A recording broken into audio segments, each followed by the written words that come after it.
তাদেরকে প্রতিহত করবো। বন্ধুরা আমার, এই সরকার অন্তর্বর্তীকালীন সরকার আইন শৃঙ্খলা নিয়ন্ত্রণ করতে ব্যর্থ হয়েছে। বিগত দিন কিছুদিন ধরে আমরা দেখছি আমাদের বোনেরা একের পর এক ধর্ষণ হচ্ছে, আমাদের ভাইয়েরা একের পর এক সন্ত্রাসী তারা আহত হচ্ছে, খুব হচ্ছে। এগুলো আমরা দেখতে চাই না।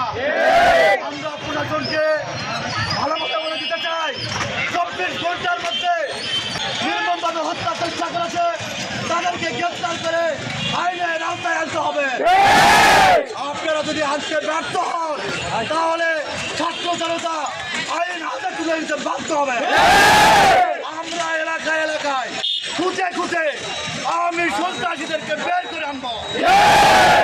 পরিশেষে আমরাও প্রশাসনকে বলতে চাই, দ্রুত তাদের গ্রেপ্তারের ব্যবস্থা নিন, অন্যথায় জয়পুরহাটের পরিবেশ কিন্তু আরো উত্তপ্ত হবে।